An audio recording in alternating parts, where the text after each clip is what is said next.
The problem is you do see a lot of antisocial people succeed. Loneliness is as big a risk factor for ill health and death. We live inside our heads. You go cold turkey, you go into withdrawal. There is a lot of value in the stuff that we struggle with. Better Thinking, conversations with experts exploring all things psychology. Welcome back to Better Thinking. My name is Nesh Nikolic, and my guest today is Associate Professor Kelly Clemens, who is a senior lecturer in the School of Psychology in the Faculty of Science at UNSW. She has studied at the University of Otago and University of Sydney, with postdoctoral experience at the University of Bordeaux in France and Macquarie University, before establishing her own laboratory at UNSW in 2012. She is here today to speak about all things addiction, including addiction neuroscience, modelling prenatal drug exposure, epigenetic consequences of drug addiction, and behavioural neuroscience of nicotine dependence. Absolutely fascinating conversation today. Kelly takes me through some of her latest research that is mind-blowing, and I think you're going to absolutely be surprised as well at some of the potential applications of what this research is looking at, and in actual fact what some of the solutions to drug addiction, or at least mitigating factors that are available today. Enjoy. Kelly, a big thank you for coming onto the show today. It's really exciting to be able to talk about all things, I suppose, addiction and drugs and the like. I think this is something that many of us feel that we're very well versed on. And unfortunately, that obviously means that we've probably got some blind spots. And so it's really lovely to be able to speak with you today and find out about the most recent research and the like. No, absolutely. Thank you for having me. And yeah, definitely keen to explore my research area with you. Fantastic. Look, I always like to start with finding a little bit of the history, a little bit of the background of how you came into this research space. And I find that there's always something interesting about that. So maybe I can hand over the mic to you and kind of ask, how did you find yourself in this world? Yeah, so I grew up in New Zealand and I always wanted to be a vet and save animals and so forth. But in New Zealand, there's only one vet school, and my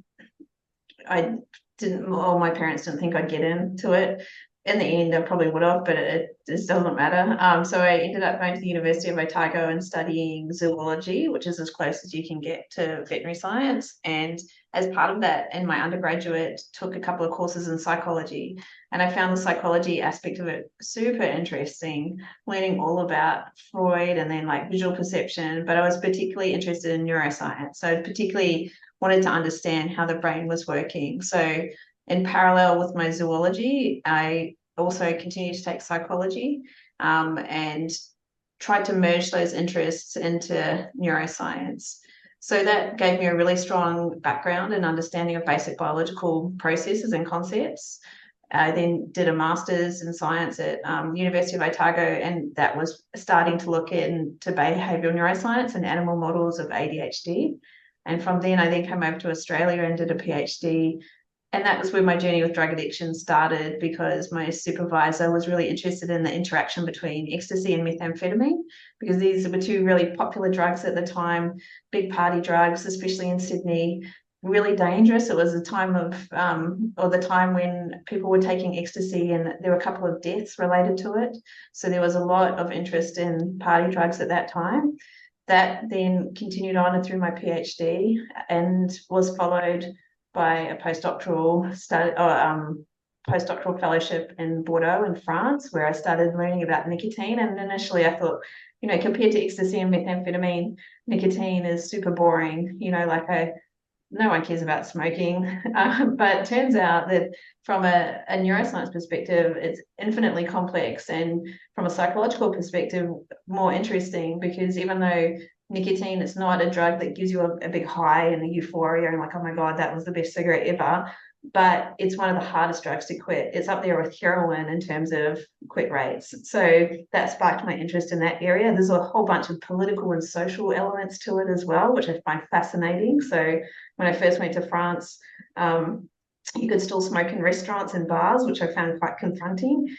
So there's a lot of elements about it that make it fascinating. So from then I came back to Australia, had a couple of kids, was at Macquarie University, and then ended up settling here at the University of New South Wales, which has been fantastic because UNSW is perhaps one of the strongest places, definitely in Australia, if not the world, to do the sort of research that I do.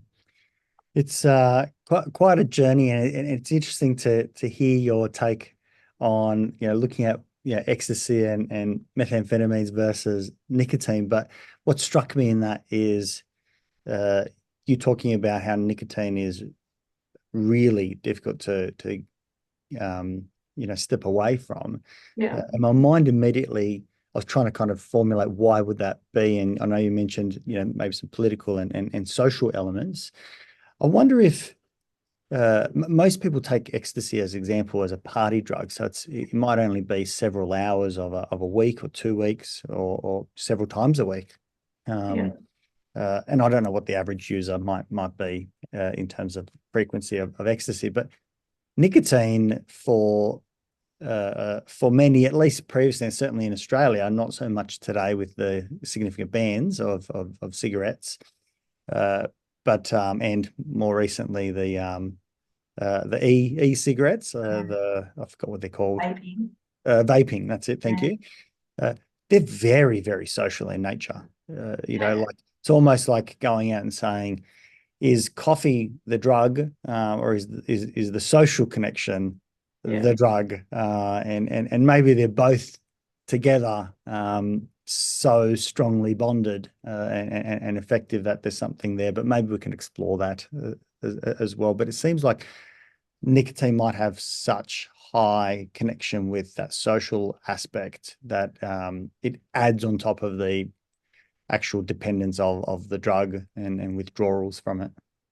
Yeah, so 100%. I mean, like that's the thing with nicotine, it becomes more about the psychology than the pharmacology. So with, like, as a side note, what you're saying about ecstasy does tend to be something that people take irregularly on weekends and party situations, and generally people take it at a certain time of their life where it's consistent and conducive to enabling that sort of lifestyle where you can go out and have a big weekend and then go back to work. And so generally people's ecstasy use exists for about 2 years and then they naturally stop using ecstasy. Whereas for smoking, it is something, smoking and alcohol in particular, are the ones that can persist across a lifetime. And so amongst smokers, there's definitely people who are very heavy smokers and daily smokers. And then there's people that the Americans called chippers, which is like people that will smoke only in social situations. So I'm sure you have friends or colleagues who don't smoke really very much at all, but if they're out drinking, for example, will smoke while they're drinking. And that can be just as challenging to quit as someone who's a daily smoker. And the reason why is because initially when people smoke, there's nicotine receptors in our brain that the nicotine binds to and creates some pleasurable feelings and a whole range of other things that contribute to smoking. But over time, that smoking occurs usually in very specific contexts, like you say, a social context. And so those feelings of like positive feelings of smoking become inextricably linked to that social context. And so then next time they go out into that same context, it reminds them of the smoking and initiates cravings and then initiates smoking again. So it's those associative processes, like really basic learning and memory processes that form connections between smoking and the places or the people or the paraphernalia, like seeing other people smoking, smelling smoking, that trigger this memory that is super strong and persists for a really long time. So a lot of what we've been looking at is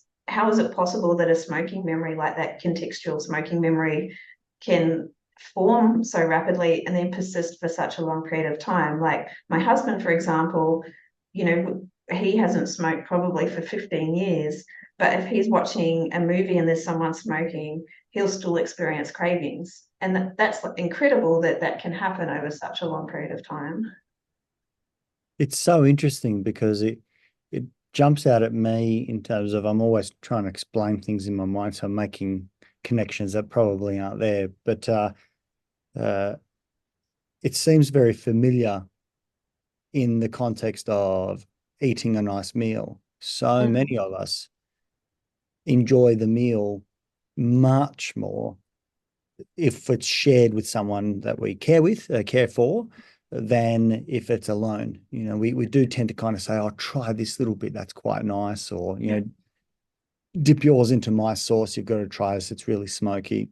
Yeah. And we have this kind of beautiful experience in comparison to having the same meal and the same flavors, but just doing it solo. There is something that almost accentuates the enjoy and highlights the flavors and the whole experience by sharing it. And it seems that maybe, you know, all of these enjoyable life experiences, when they're shared or added with a cigarette, they become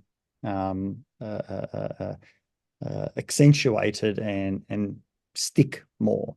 I know that I can't remember who it was, but I had someone on the podcast talking about, from a therapy point of view, the importance of spending time with a client on their wins, on what they did well, on how they did problem solve, how they overcame a problem, and encouraging spending time celebrating, so to speak, so that it would, from a behavioral perspective, stick. It would become much more powerful. Similarly, how if we have high emotion in a post-traumatic stress scenario, if we have high emotion in a success scenario, we're more likely to remember it. It's going to be sticky. And I wonder if that might be a factor that's in play as well. Sorry, I don't know. Like, I think that it differs depending on different drugs of abuse, and I think that often when we talk about drug addiction, it's portrayed as, you know, people talk about the war on drugs, for example, and particularly in North America, the war on drugs is, you know, us versus them, and that drugs falls under this umbrella term that encompasses everything, encompasses smoking, drinking, heroin, all of it, right? That they're drugs and they're all bad, and we should wage a war against them. But each of them has very unique profiles, the way they work in the brain. There's some consistent elements that also overlap with things like compulsive gambling disorder and compulsive overeating, but there's very distinct differences between the different drugs of abuse as well. So in terms of what you're talking about, in terms of social elements, that also really comes down to what the drug's doing in the first place. So ecstasy is a really pro-social drug because it works mostly on serotonin, and serotonin is, you know, the receptor and the neural system in our brain that is important for emotion, and when it's dysregulated leads to depression. So that's how ecstasy works. That's not how nicotine works. That's not how alcohol works. So they're, depending on the drug and the different ways that they work, would definitely interface with those social aspects in different ways.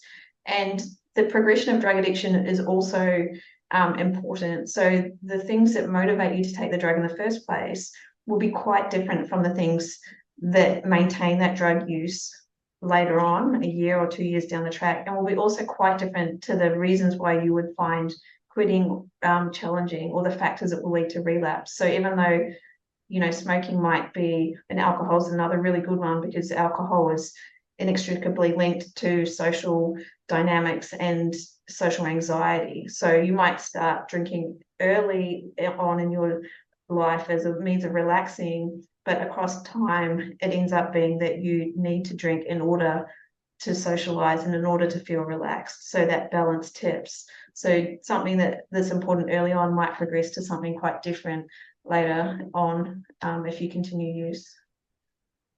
And what are some of the most correlated reasons of why, out of 100 people, a segment of that population continues to use versus others? As you say, for example, ecstasy remains a a 2-year experience on average, if I understood that correctly, or thereabouts.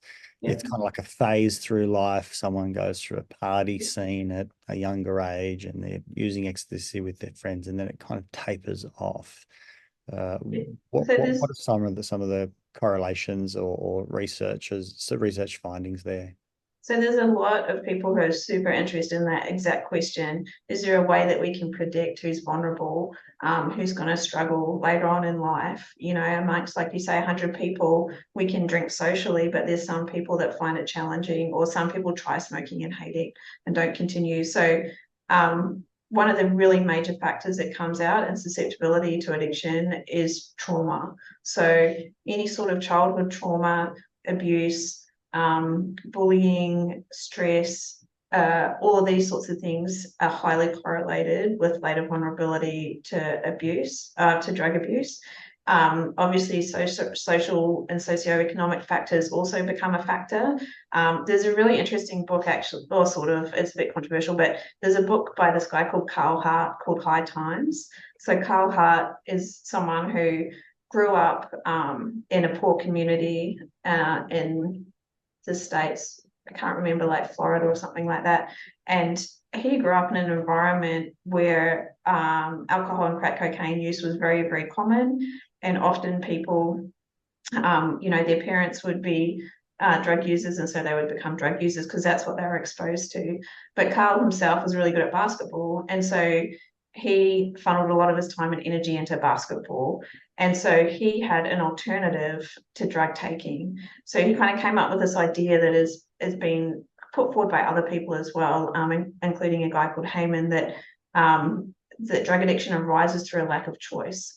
So if you're living in an environment, particularly, you know, I'm in the eastern suburbs here of Sydney, there's so much opportunities for people to do things like go surfing, go swimming, there's heaps of parks and stuff like that. So if you have multiple options available to you that make you feel good, then you're less likely to engage in drug use. Whereas if you don't have other choices in your life that make you feel happy, if you don't have other things that can give you that natural high, then the drug use is there, and it's an obvious option. And so his book is really interesting because it makes it changes the way that we think about drug addiction, and it's an absence of choices rather than that it's a lack of willpower or something like that. So interestingly, some researchers using animal models followed up on this. And so a colleague of mine, Serge Ahmed, who's at the University of Bordeaux in France, he did this paradigm where he trained some rats to take cocaine. So rats love cocaine just like humans do. And he put them in a situation where he said, you can choose to have cocaine, or you can choose to have sucrose or saccharin to take the calories out of it. So the rats were able to go into a box and like decide, am I going to have cocaine or am I going to have sucrose? And I think nearly everybody, like when I tell this story to my students, everyone goes, well, of course they're going to choose cocaine. Cocaine's so much more addictive than saccharin. All of the rats are going to love cocaine. But what actually happens is that the vast majority of the animals actually choose saccharin or sucrose. So when we're testing animals in an experimental paradigm and we're like, the only thing available to you is cocaine, of course they're going to take cocaine. But when you give them options and choices, then they actually, like 90% of them will choose the saccharin or the sucrose over cocaine, over heroin, over methamphetamine, over nicotine, over everything else. And the next progression of that study was that people asked that same question about, do you choose cocaine or do you choose social interaction? So rats will get the option to choose between having an infusion of cocaine, intravenous cocaine, which they love, or a door being opened and them allowing to go and hang out with a friend. So in that social choice paradigm, again, the vast majority of the rats will go and choose to hang out with their friends and enjoy a social experience than taking cocaine. So there are some issues with these paradigms, but I think it's really revealing that given options and giving choices, the animals intrinsically will choose those over the drug of abuse. And when we apply that to what's happening in the world that we live in, you can see that if you're living in poverty or in a situation where you're unable to engage in like team sports or go to the beach or whatever, but someone's saying, here, have some methamphetamine, that's a much easier choice to make than someone who has a whole range of other positive experiences available to them. And the choices are quite important, not only in terms of what they are, but the variety of choices, because not all of us would want social connection all the time. Sometimes it might be playing a sport that is not quite social, but competitive. Others might be going out and playing on a playground, mastering some sort of skill. There might be an individual pursuit, for example, but just choice in general. Is that right? Yeah, just other things. It might be Anything. like, doing art. It might be doing music, other things that make you feel good.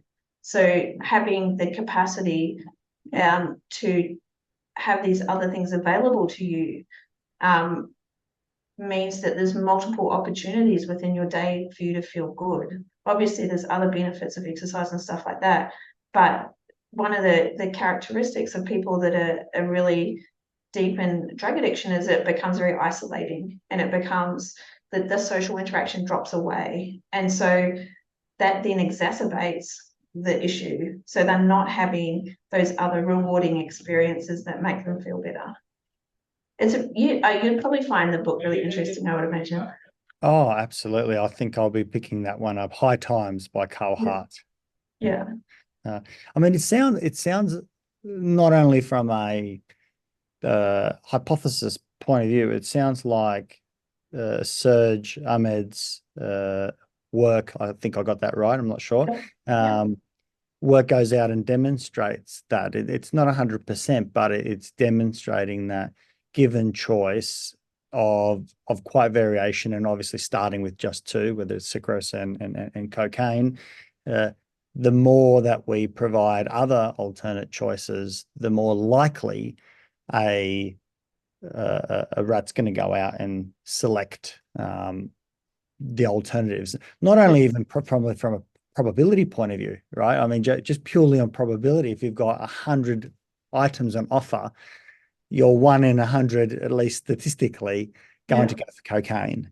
Let alone if the other ones are more compelling than cocaine, you might go with them. But truth be told, even if you do select cocaine, the likelihood is going to be statistically less often, because you've got other things that you want to have the other times. It's almost like potentially recreational use within the community. There are people who take cocaine in Australia who are incredibly functioning and great community members. Yeah. And forget about cocaine on any drugs. Yeah. Where that drug is just an item within a smorgasbord of things that they like to do, and many of those mean family and social things, contributing and work and exercise and so on. And one of them is smoking some marijuana. Yeah, absolutely. And I mean, that's why during COVID, drug use increased substantially, because people were isolated. And so that social reward wasn't present in the same way. And so like alcohol use and those sorts of things increased. So the important thing is that the choice isn't mutually exclusive, so they can have both. And the other, perhaps more interesting element of it, that there is still, depending on the drug, some animals that will prefer cocaine. So there are definitely a small proportion that is, I think it's around 10% or something like that, that will continue to choose cocaine. So I think from our perspective and understanding how the brain works, those are the ones that we want to look at and try and understand, because I think it's around 10 to 17% of humans that try different drugs of abuse will end up like continuing their use. And so the proportion is a bit similar. So now Serge's work and other people have obviously picked this up, really interested in understanding what that small proportion, what's different about how their brains work, what's different about the way that they're processing information around drug use, and the way that their brain is responding to it.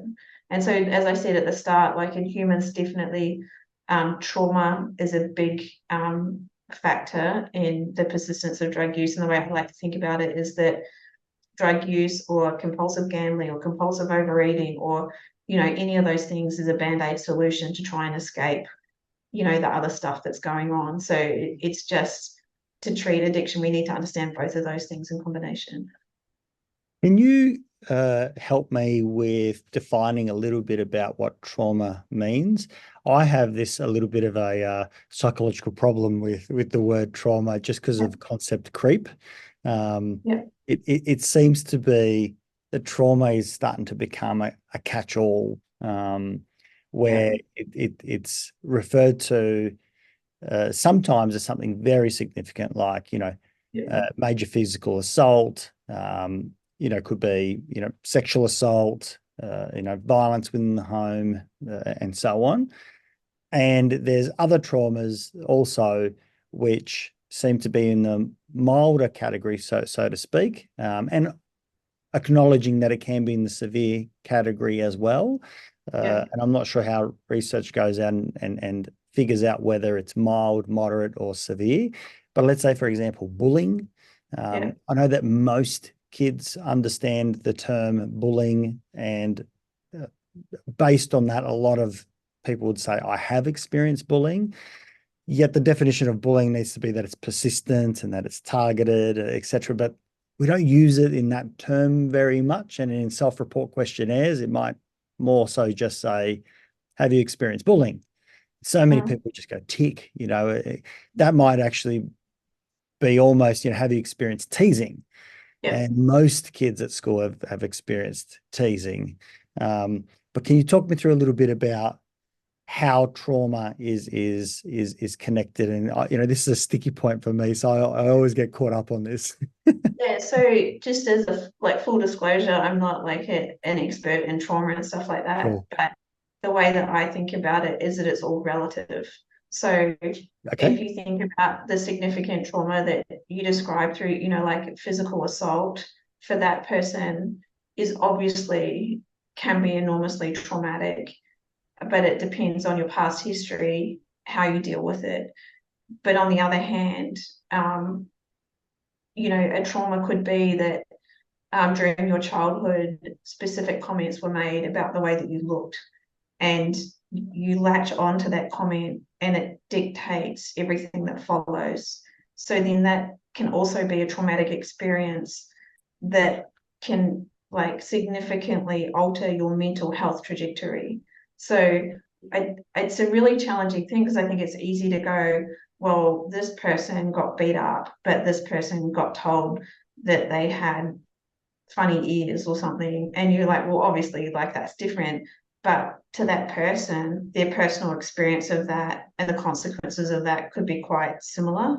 Do you see what I mean? So sure. I don't know, I think it's very, very hard to quantify, and trauma is such a personal experience, and the consequences of it and how that person deals with it are very, very different. So, but we do know that trauma and stress, or stress that comes about because of trauma, can change the way your brain works, and it can change the way that your brain works in such a manner that means that when you experience or encounter drugs of abuse, the way that they're working and the impact they're having on your brain is different to somebody who hasn't perhaps had that past experience. But definitely there's literature showing that, particularly if we use the more significant trauma, because perhaps, like you say, it's easier to identify and it's easier to define, then that is definitely a predictor for later drug use in some people. But there's so many mitigating factors, like the family unit, the support. Addiction is a very, very complex disorder. There's no one single fix for any one individual, because for any one person it's so different. But there's definitely a link there, and there's definitely evidence of changes to the brain and how the brain functions that not predict, but are associated with later susceptibility to addiction. Look, that's helpful, because if the definition were perceived or experienced stress to an unwanted experience, at least there's a common understanding as to what that means. And so it doesn't say there's a cutoff threshold. Yeah. It helps to say that drug addiction is correlated with perceived stress levels. And so we can still go and say, well, what mitigates that? You know, an example might be a child that feels like they are being targeted in the playground. If they have parents that then approach the school, they might feel like they're being supported, as an example, which will mitigate the perceived stress that they are having because they've got support on their side. Yeah, absolutely. If they don't have those social elements or friends that will step in for them, for the exact same experience, the exact same type of bullying or teasing, they might have a much higher level of stress experienced. Yeah. And on the outside, the objective would be, it looks exactly the same because you see the exact same scenario occurring, but what's occurring on the inside and cortisol levels and etc. Is more based on how the not only the perceived in that moment, but ongoing, whether they do have actual support around them, whether the classroom is safe or the playground is safe or not. So if you're going into a playground consistently that does not feel safe, that's not a good way to develop. Yeah, absolutely. And then it just has like all these follow-on effects. So, you know, one of the things that you mentioned at the start, one of the areas of my research that we're really focusing on at the minute is the impact of prenatal drug exposure. And so if an infant is exposed to drugs of abuse in utero, that sets them up for this exact same sort of trajectory where if like it changes their brain in a way that means that when they encounter things like bullying, for example, the way that they're going to encode that information is very different. They're more at risk of mental health disorder, more at risk of ADHD, and all of these factors that change that trajectory. And I think that that's, you know, it can be something very minor or something quite significant that can just change the trajectory, and then that cascades and accumulates.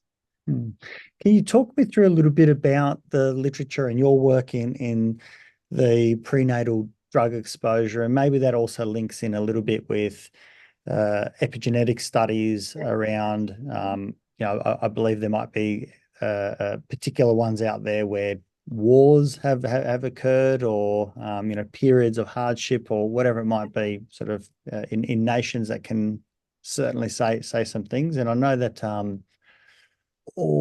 it's gonna someone is it Jablanka? I've read her material. It'll come to me a little bit later. She's done so much work on epigenetics. It's so fascinating. It'll come to me, but maybe you could just talk me through a little bit of that prenatal exposure, and that might overlap into some of the epigenetic studies that you're aware of too. Yeah, absolutely. So, you know, those two things are inextricably, I've said inextricably 3 times now, but are really closely linked. And so I think epigenetics explains everything. But in the context of the opioid exposure, so, you know, I work mostly in animal models and, you know, looking at brains and sections under the microscope.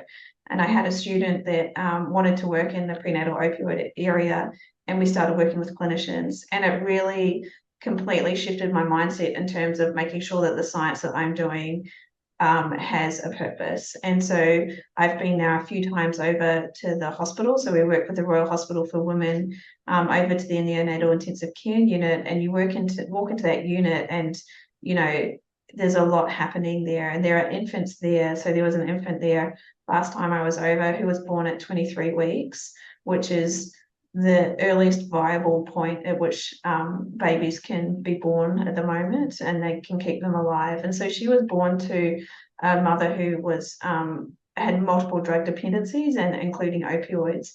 So what happens for that infant is when they're in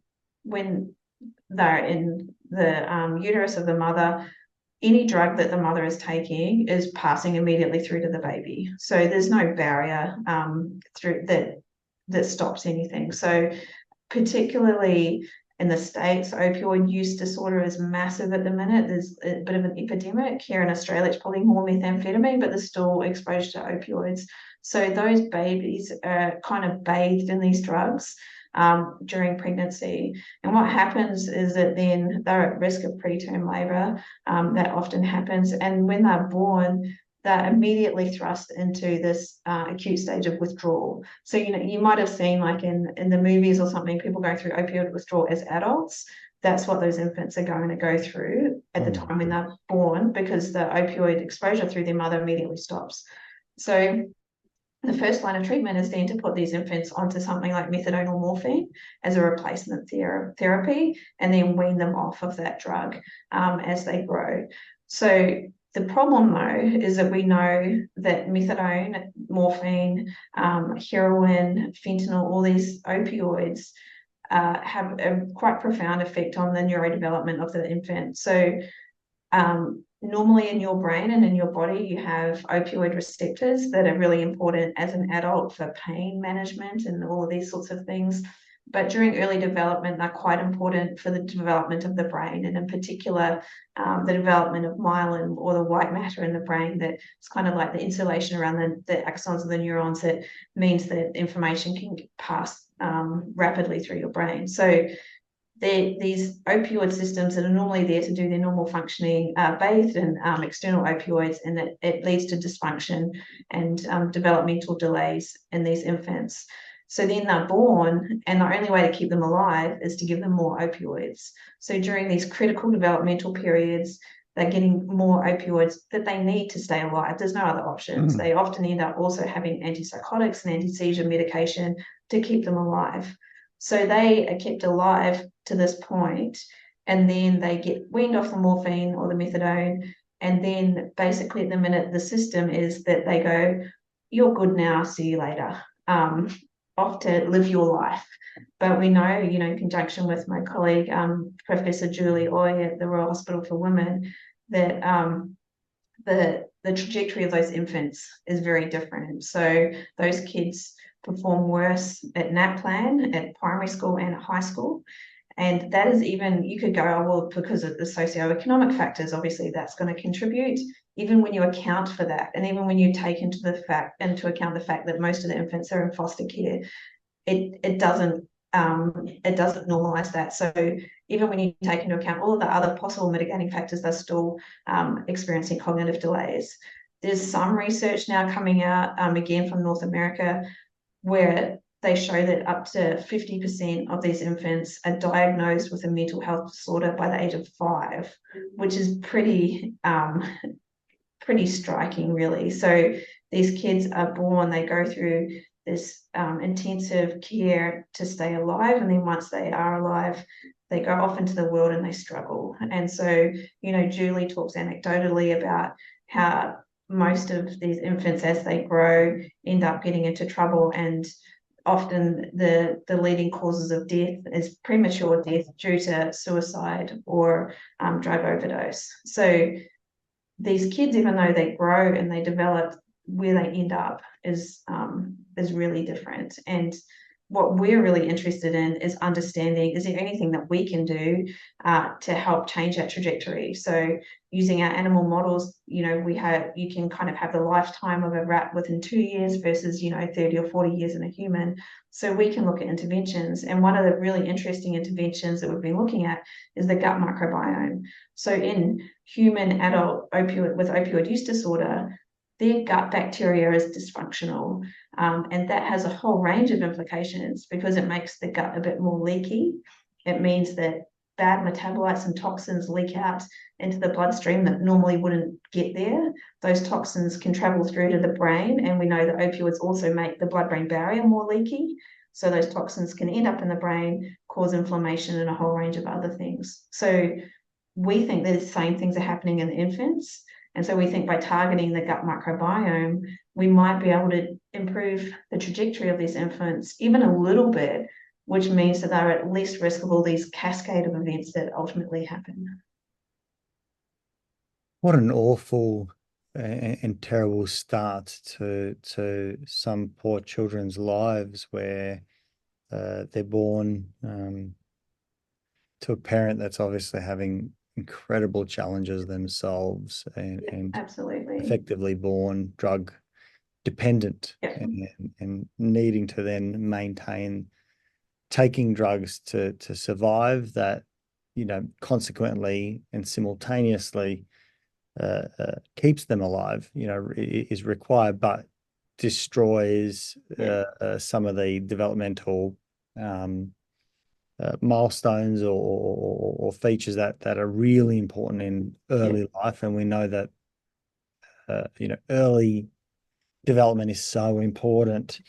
And I had no idea that some of that development, the mechanisms in which it can continue to be a factor through things like, your gut biome being leaky and the like, that actually just makes it a lifelong problem. Taking away the trauma, and this is that trauma that I think objectively it doesn't even matter how a person goes out and measures this. We know that this is physical trauma. This is going out and creating, putting obviously drugs, pollutants into a young body, which changes all sorts of developmental things, let alone neglect and other things that are likely to be there, or the bonding problems of being in foster care and the like. No wonder that obviously controlling on everything, the NAP plan is still showing that they're significantly lower. That just makes sense. I think the shame of it, though, is that you've probably heard about fetal alcohol syndrome, right? You've probably heard that it's not good to drink during pregnancy, and those guys get a lot of funding to investigate that, and justifiably so, because it's definitely a contributing factor to many childhood developmental issues that is not recognised. Everybody knows you shouldn't smoke during pregnancy. That gets funding. People understand that, but these infants, the drug particularly the harder or more illicit drug exposure to them, not a lot of people care about it. And the reason why is because they go, well, I think generally amongst the general public is that it's your own fault because it's a lack of self-control. If you really wanted to stop taking the drugs, you should. And if you're taking drugs during pregnancy, oh my God, how could you do that to your baby? But as you just indicated, those people are going through a really, really hard time. And so it's not a choice in that same way. And so raising awareness about these sorts of things and us being able to get funding to do this research with something. So we're looking at a dietary supplement that we could give to the infants that would significantly improve their outcomes. So in our rat model that hopefully we're going to publish really shortly, if I have rats that are exposed to methadone during the prenatal period, and then they grow up into adults, and we do these tests with them where they have to do tasks on a touch screen, basically an iPad. The ones that have had methadone exposure have real trouble solving the task, and part of it's a memory task.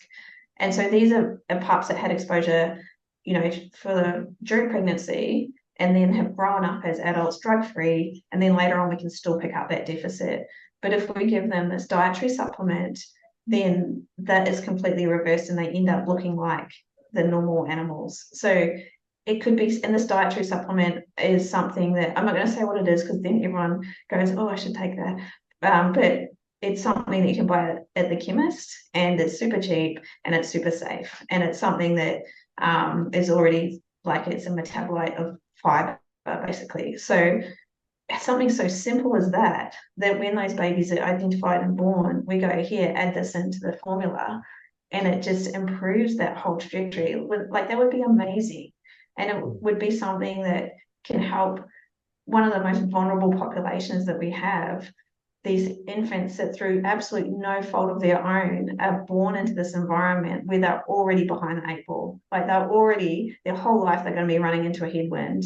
And so if there's even something as simple as basic dietary supplement that we could give them that would help even a little bit, it could have a profound effect on their trajectory. So we definitely, I think as behavioural neuroscientists, our clinicians are completely overworked.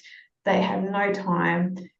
We can come in and go, let's give you a hand with that. We'll do all the biology and all that sort of stuff. How about this? Let's try it. And our aim would be to take that to a clinical trial, because I think that it's such a simple answer to a very complex and really terrible problem. Well, I think a lot of these things do have simple solutions when it's understood. I think it's very obvious, for example, if we look around the world, that good nutrition means so much. It's ridiculously powerful. We take it for granted because it's like, well, almost all Australians just eat well. They've got, access to a plethora of foods. We've got Woolworths and Coles, and your local IGAs. So we don't have that concern in our mind. But the truth is there are certainly deficits that occur in these situations. No different to sometimes we research tells us, hey, give pregnant women folate. That's a really wise thing to do. Otherwise, X, Y, Z. I don't even know what the X, Y, Z is. Someone's told me, but I've forgotten. It's fallen out of my memory stores. But we know that this is really important, and it's not just a particular folate. There's a specific one, and that's why they sell that on, and every doctor will tell you, make sure you start this. You've found out that you're pregnant.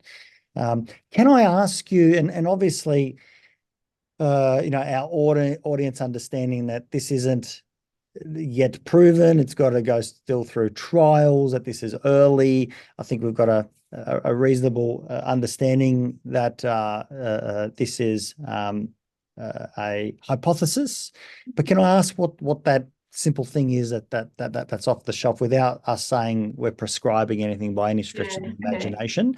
So it's a short chain fatty acid, it's called sodium butyrate, that you buy it from the chemist, or it can be called butyric acid, or butyrate. And basically, when we eat fiber, the fiber is broken down into a whole bunch of these short chain fatty acids. There's about 5 or 6 of them, and those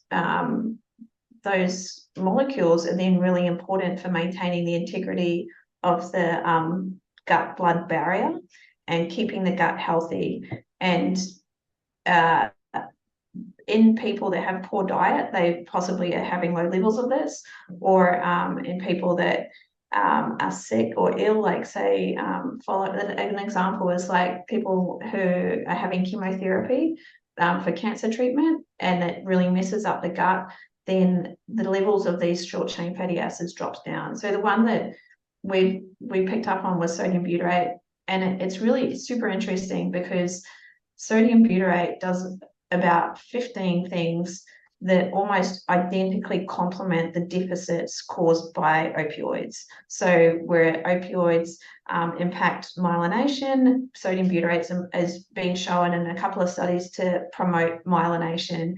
Where opioids increase inflammatory markers, the sodium butyrate reduces those. So it seems to be a particular match for methadone and for opioids. I don't think it'd work for methamphetamine, for example, because the way methamphetamine works is really different.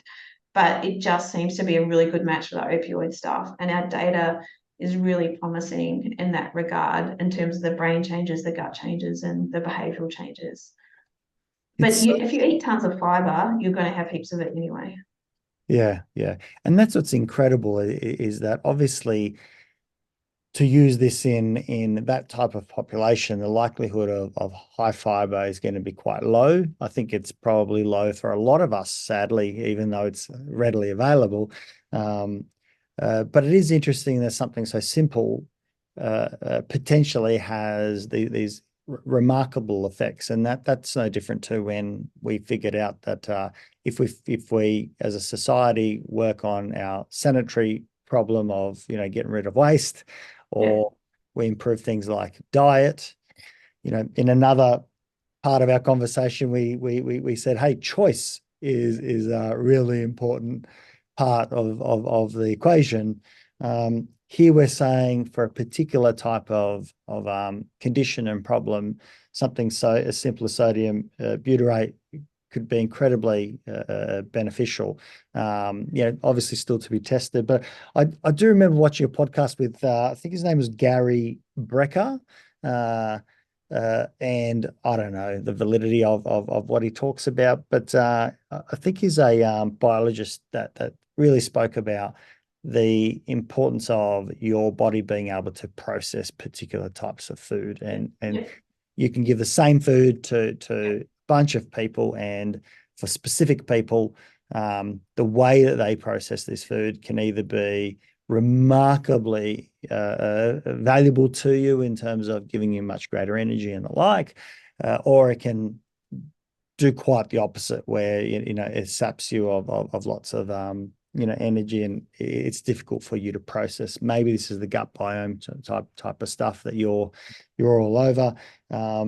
But piecing those two things together, assuming what Gary's talking about is valid, I can see how this research talks about a similar type of thing. If you can go out and provide a particular nutrient that then helps with mitigating this other stuff, it could be as simple as that, at least to bolster the trajectory of where it would have gone to something a little bit better. And I don't think this is obviously the silver bullet, but how exciting. It's super cool. And it's really, often when we're doing research, we talk about translational potential, and it's 10, 20 years down the track, whereas with this, because it's already recognized as a safe drug, it could be 5 years down the track, and I think that's super exciting.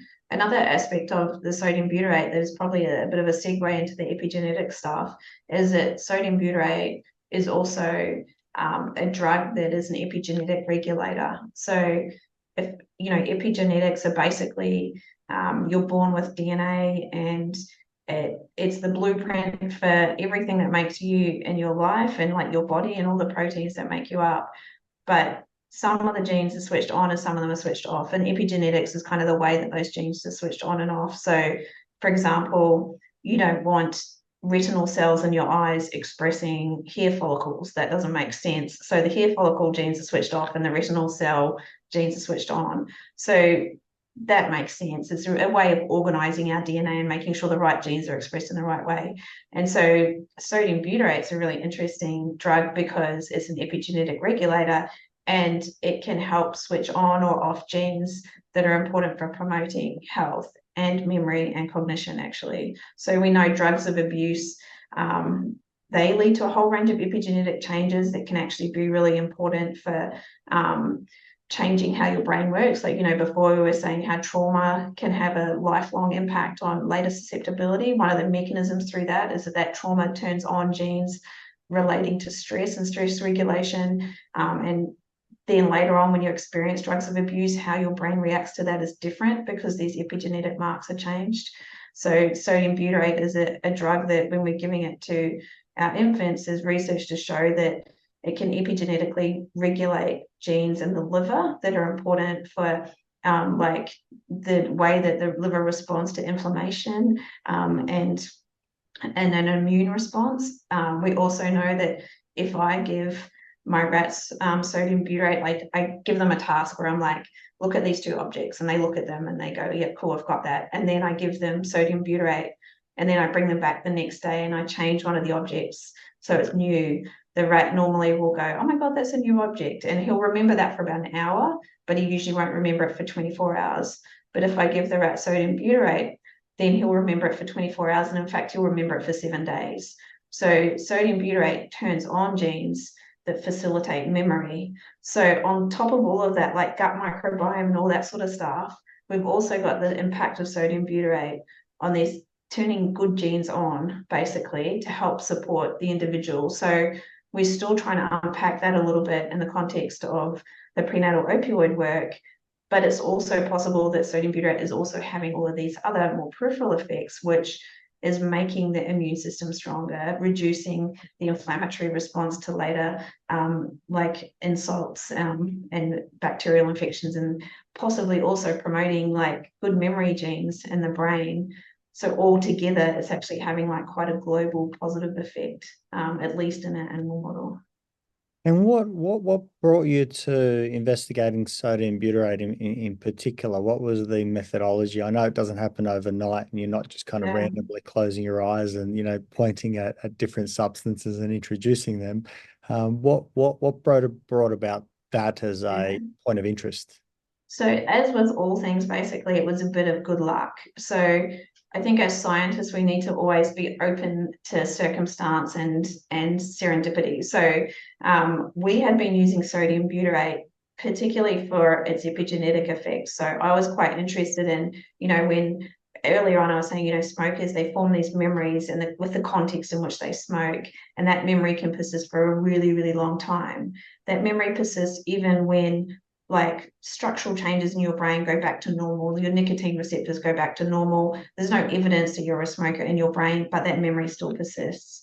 And we were quite interested in epigenetics being a mechanism through which enables that memory to persist. So it kind of sets things up and changes the brain in a way that that memory about smoking is enabled to last for a very long time. So we were using sodium butyrate in the lab as a means of kind of interrogating that relationship. And we've since gone on and done a whole bunch of other work that's also quite exciting and hopefully leading to some pretty cool gene therapeutic stuff.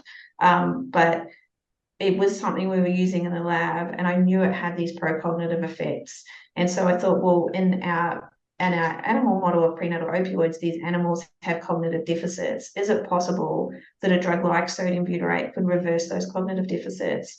And we started looking in the literature, and just everything was matching up, which never happens. So like the myelination, there's evidence it does remyelination, and then the inflammation and all these sorts of things that just started like adding up, which is really weird. And so that's why we decided to go ahead with it. But it was simply because we'd been using it in the lab to kind of like, interrogate these epigenetic factors in drug addiction. We went, hang on a minute, that could work there. And it worked out on this occasion. It's really fascinating to hear you talk, because in many ways we've looked across the whole lifespan, everything from prenatal and potentially even before that, right? Like to grandparents and the like, when we start looking at epigenetics, all the way through to immediately after birth and what can be done quite early on, and choice into adulthood, and even what we could do on a social front in terms of giving the population more choice, more variety, more opportunity, so they can select accordingly, whether it's from a social front or engaging in other activities. Drugs and alcohol or whatever mechanism that we look at it is obviously always going to be an item, a problem, a concern for those who continue to choose it. Like anything, we can say the same thing with food. We can say the same thing with work. But this is something that we can look at mitigating from before life all the way through to at least before the life of future generations, through to those current. What an exciting time to be living. And drug addiction is always going to be an issue, and there's reasons why people end up using drugs of abuse, and not often those aren't good reasons, in terms of like these infants being born into this situation where they're more likely to use drugs themselves, and it's really through no fault of their own. So I'm sure, like, you're probably familiar with the drug policy in Portugal, where they're trying to decriminalize drug use, and to some extent that makes it a mental health disorder rather than a criminal issue. And I really feel like that's the way that we've got to go if we want to make any headway with addiction. Look, I'm so excited by that when I found out about that through Johan Hari's sort of talk in TED and the Rat Park and the like. I wrote to our local minister and federal minister and sent them information and other bits saying, let's review this, let's have a look at this. Obviously, I didn't get a response or an answer, but that doesn't matter.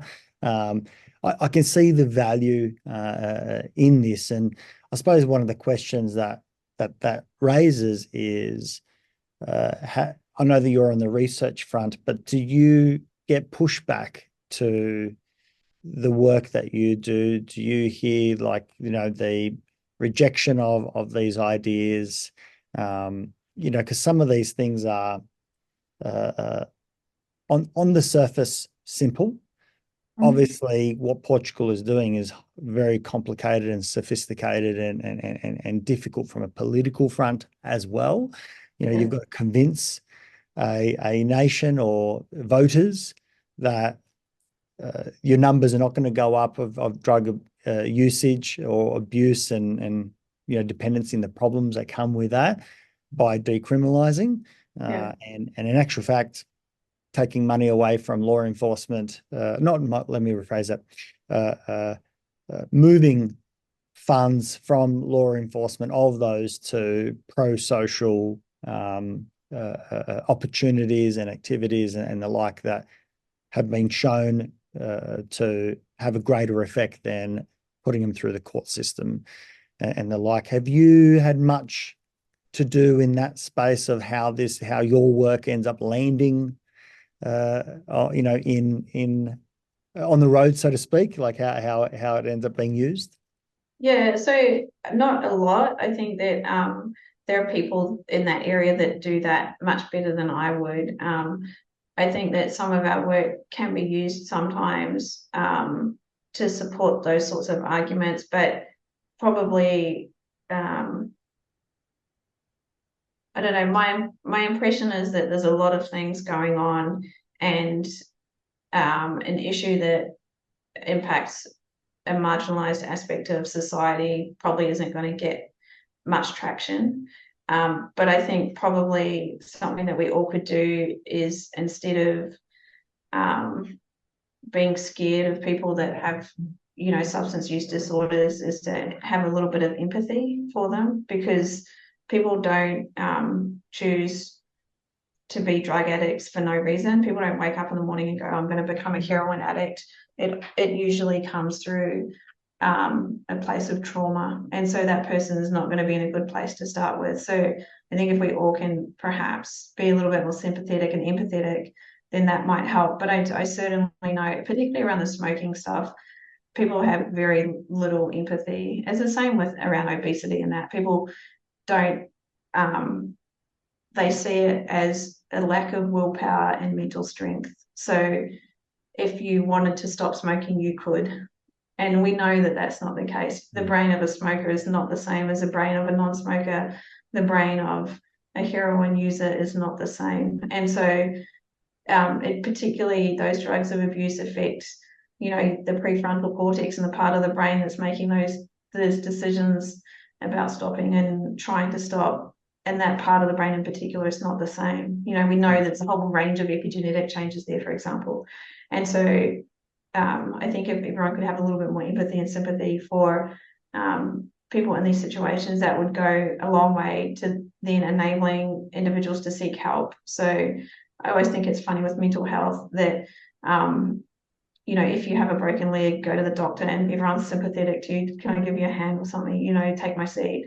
But if you have a mental health disorder that is internal, there's very little sympathy for it because people struggle to understand. So those sorts of, I guess, broader societal changes, if they happen, then, and really the discussion around mental health more generally, then it'll have a flow-on effect for my research area. It's interesting because for some, to be fair, it is true that if they want to stop smoking or whatever it is, they can. Unfortunately, we then extrapolate that to everybody, right? And the truth is, you could say that for anything. If someone wants to be a fantastic athlete, they can. Well, yeah, that's usually for that small minority that goes to the gym, 6 times a week. And good on them. And I think we should go out and applaud them and be inspired by them. There's another part of the population that I think we need to appreciate and, as you say, be sympathetic to and understanding and caring and nurturing, that despite their best efforts, and it could be because they're working very, very hard to raise a family and everything else that goes on, including trauma that's occurred in their past and ongoing. There are lots of challenges, and we don't go out and say just because one person can, then everyone should be able to do so. That is, a ridiculous notion. It's unfounded, and we should go out and say, how do we support those that are in need? And I think we're all marginalized at some level. We're not all fantastic and wonderful intellectually. Some struggle much more than others. Some are much more athletic. Some are much more social, and it's not hard to see the differences, individual differences that people have. And one of those things might be individual differences that come from also circumstance. If I were born in a different to a different family, not out of choice, but just out of random nature and probability and the like, I would develop differently. Even if I had my current genes, as you say, they'd be methylated in a different way. Maybe in vitro, I would have, drugs in my system and the like, and then, all the opportunities that may pass because of that I've been unbelievably blessed. And if we can use that word luck again as well, those of us who are lucky, fortunate, we really should be looking after those who are, having a harder time. That doesn't mean that we give them a free pass. It doesn't mean that we just go and say, oh, we're so compassionate, we don't ask you to do a single thing. Portugal does not do that. They don't just say, we just give and that's it, right? They incentivize, and they've got lots of complex and difficult social programs that are get buy-in from the people who are marginalized and having difficulties. So it's complex, and it needs a lot of smart people on it, and compassionate people as well. But how fascinating, Kelly, to have this opportunity to talk to you. Your work is mind-blowing, phenomenal. I can't wait to see what the future brings, and I hope that these rat experiments can translate through to humans in this same way that folate has demonstrated itself, and many others. Because I think once we're on that path, other researchers go, oh, hey, I've got a thought, we could do this, and it shows that easy, highly accessible things might be available that not only we can use in the Western world, imagine the entire world. That's the beauty of science, and that's the beauty of medicine. I can't thank you enough for your contributions. I appreciate you immensely. And let me actually end with asking you, where can people find out more? There's going to be listeners who want to read up more, they want to find out more. Where could you point them to continue this conversation? So the paper with the prenatal opioids and the sodium butyrate, we're finalizing that now. So keep an eye out for that in the next probably 3 to 6 months. We'll be getting that out. We actually were really fortunate to get a lot of funding this year from the NHMRC to continue on that project, which I think, keep an eye out. We'll be publishing a lot more. If they want to contact me directly, feel free to email me. If you Google my name at UNSW, I come up, there's a whole bunch of things there. Feel free to contact me through that route. I'm happy to talk about these things more. I really feel like that having more discussions about these sorts of things, and particularly the prenatal opioid exposure, because it also applies to prescription medicines, so people in pain management, the more we talk about it, the better it is. So I'm happy to discuss, and find me through the UNSW website, the School of Psychology. Look, this is mind-blowing, because these type of findings often have many more benefits that are not understood yet, and many more to come. So I'm glad that more funding is coming your way, and I wish you the best also in not only publishing, but the dissemination of these ideas. The conversation is so important, and it's so humbling to speak with someone like yourself who's on that edge, looking at it and interested, so passionate. So it's beautiful to see your eyes light up when you do talk about these things. We're very fortunate, and yeah, thank you again, Kelly, for taking the time. If you do publish, you're more than welcome to also soon. That is, you're more than welcome to give us a link to any of those, and we'll put that on our show notes so that our listeners can hear about that. It's March 2024, so if it's 6-9 months or whatever it might be, if we're able to get a copy of that, we'll add it to our show notes. But otherwise, I'm sure you can find it if you are looking for it. So thanks again, Kelly. I appreciate you and your work and your team as well. I'm sure this doesn't happen in a silo by yourself. So thank you. And yeah, I'd love to speak with you again at some point, as the research develops. Absolutely. Thank you so much for having me.